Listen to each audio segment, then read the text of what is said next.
ஐயப்பன் சுவாமியின் முக்கால் சக்தி நிறைந்துள்ள கோவிலின் ரகசியம் தெரியுமா? ஐயப்பனுக்கு சிறுவயதில் களரி பயின்று கொடுத்த அவருடைய குரு தினமும் சபரிமலை ஏறி ஐயப்பனை தரிசனம் செய்து வருகிறார். சில காலம் கடந்தது, அவர் வயதாகி முதுமையும் அடைகிறார். அந்த தள்ளாத வயதிலும் ஐயப்பனை தரிசிக்க வேண்டும் என்ற பக்தியோடு சபரிமலையை ஏற முடியாமல் ஏறி செல்கிறார். அன்று இரவு அவரது கனவில் தோன்றிய ஐயப்பன், உடல்நிலை சரியில்லாத நீங்கள் சபரிமலை வர வேண்டாம். வேம்பு நாட்டு அருவியில் ஒரு மரம் மிதந்து வரும். அந்த மரத்தை கொண்டு இங்கு எனக்கு ஒரு கோவிலை எழுப்பி வணங்கி வாருங்கள்.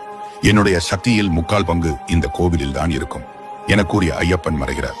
அடுத்த நாள் ஐயப்பன் கூறியது போலவே அருவியில் ஒரு மரம் மிதந்து வந்தது.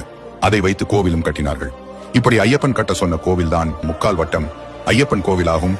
இந்த கோவிலின் மற்றொரு சிறப்பு, ஐயப்பன் கொடுத்து சென்ற வாழ் இன்றும் இந்த கோவிலில் வைத்து பூஜை செய்து வருகிறார்கள். சபரிமலை ஐயப்பன் கோவிலில் நடை திறக்கும் பொழுது இந்த கோவிலின் நடை மூடப்படுகிறது. காரணம், ஐயப்பன் சுவாமியின் முழு சக்தியும் சபரிமலையில் இருக்க வேண்டும் என்பதனால். இன்றளவும் சபரிமலை ஏற முடியாத பக்தர்கள் இந்த கோவிலுக்கு சென்று ஐயப்பனை தரிசனம் செய்கிறார்கள். நீங்கள் இந்த கோவிலுக்கு சென்று உள்ளீர்களா என கமெண்டில் கூறவும்.